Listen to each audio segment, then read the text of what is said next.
2022 is almost over. Can you look at that? um, so this episode is especially for those who made resolutions in the beginning of the year to apply for more opportunities, to get their name out there, to either go for a master's program or a fellowship or a summer school or an internship, whatever opportunity you may have been thinking about getting.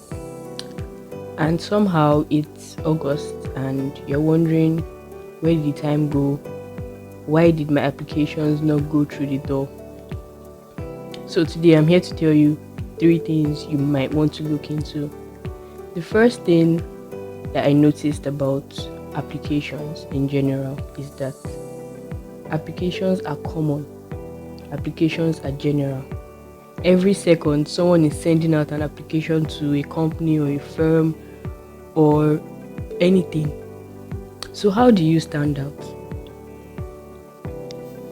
By research. Now I know we hear research a lot and we're kind of tired of hearing it.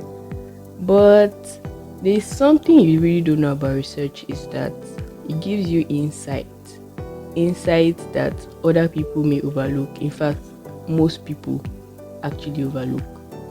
So when you're researching, you don't just think, okay, just go to Google search and type out the name of the firm or whatever. You have to be specific. You have to do this like you are stalking your ex. Yeah, like you need to be discreet, yes, because obviously you do not want to, be scary about it. But you also want to be intentional. And more than anything, firms and companies, in fact, generally receiving applications, intentionality is a number one factor in getting through the door. Once they see that you are intentional about what you are applying for, and sometimes we think they can't tell, but we're all humans. I mean, going through your cover letter, your CV, maybe it is now automated to some extent, but your cover letter, your motivation letter, statement of interest, letter of interest, whatever you want to call it, it has to be intentional. If there is any generic touch to it, it just looks, boring. It looks like something you see every day. And imagine someone going through millions of applications. So yeah, the first thing you have to do, no matter how much you try to avoid it, is research. Go on LinkedIn, check for if it's a job that has to do with your personality, for example, communication. Check on LinkedIn the people that have been employed in the past. You can get a feel of their personality by going through their LinkedIn, their social media. You can do that. You can even message them and get a feel of, okay, this is the kind of personality that is common in this firm. So it is clear that I'm not talking about people that have worked there for 6 months. I'm talking about people that have consistent history with that company. You can check through. When it comes to fellowships, when it comes to international organizations and all, what you have to do is check through the posts of people who have worked there in the past, their language, their tone. There was a particular firm I did the research on when I was trying to get an opportunity there, and I realized that they all sounded formal.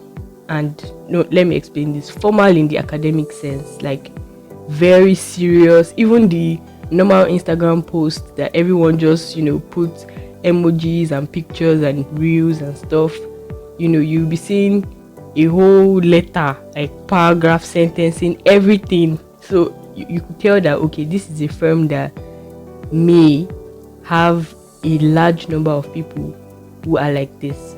So I would encourage you to do that. Number 2, now, imposter syndrome is the most devilish thing you can ever think of. Now, I've struggled with imposter syndrome, several times.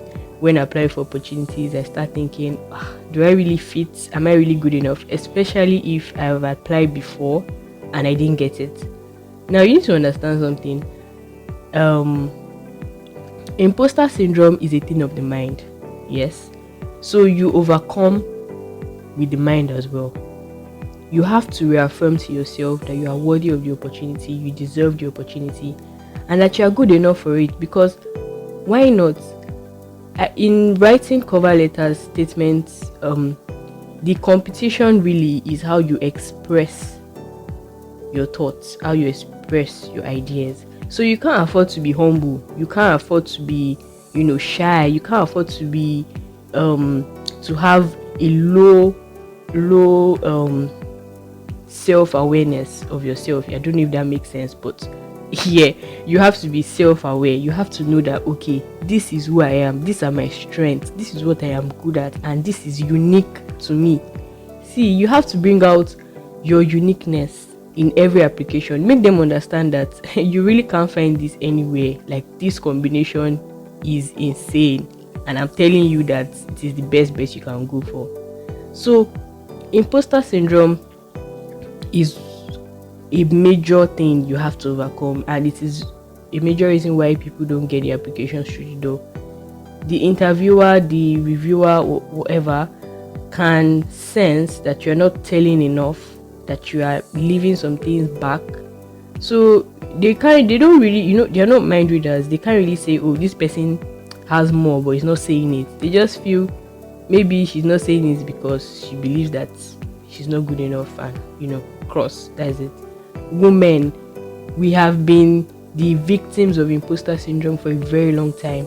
Fine, it has to be with the nature nurture argument, the fact that society tells us, okay, you are inferior, you're this, you're that. But the truth is, women are intelligent, brilliant sets of people.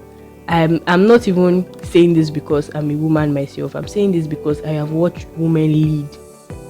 I watch women interact. I've watched how their minds work, and it's a unique thing. I feel as a woman, you should have an extra shoulder pad in your applications. You should be extra boastful, extra confident, because you're amazing, and you have to learn how to communicate this well to other people, because trust me, they will benefit from it. So yes, the statistics have shown that women are less likely to apply for opportunities they are not qualified for, as opposed to men. When men see that, oh, I don't qualify for this, but I will apply anyways, and I would put my best foot forward, of course. So women just have to get used to that. Just get used to doing it. Just do it and get your mind off it. So the last thing I'll talk about, because this is a very brief episode, the last thing I will talk about is how you network. Yes. So you see, something about networking is that, as opposed to how people think it's more of nepotism, favoritism, how that you have to know someone to get the job done. So you start thinking, if I have to, go through connections and people I know in this organization to get the job, it means that I'm not good enough, or I'm not going to do a good job. Now, this world, we are a lot. We are actually a lot of people on this earth. So you need to understand that networking is just a way of shortening the gap. Let me just put it that way. For example, when you know that you can easily find someone on LinkedIn that could give you advice on how to get into the organization, why would you, spend that time wondering and pondering on what the firm is about, their policies, their work environment, whatever? So networking is so important, and I'm not even saying it in a generic nature. I'm saying it from a point of view of even your classmates, your church members, if you're in church, your social clubs. You can attend some conferences and you guys share contacts. Keep in touch. If you see them doing something amazing, celebrate them. If you are up to something and you feel like you should let them know. Even your mentors, carry them along. Have mentors, yes, have mentors in whatever industry you are in. I can't emphasize this more. As a woman, especially, we find that climbing the ladder, in quotes, is not about people granting you favor. It's really about them not blocking you or being an obstacle. And this is especially hard in industries where women are not known to, to be excelling or doing well, or a lot. So you just have like one or two or three women who are really doing well in this field. That is when you have to leverage your mentorship, because the problem is not, you know, nepotism. The problem is that they are not seeing you because they don't feel you are qualified. So when you see that women have opened the door for others to come in, by all means, come in. So yes, these are the three things that may be affecting your applications and may be stopping you from going from one level to the other. I want to encourage you today to apply for opportunities like you deserve it, because you do.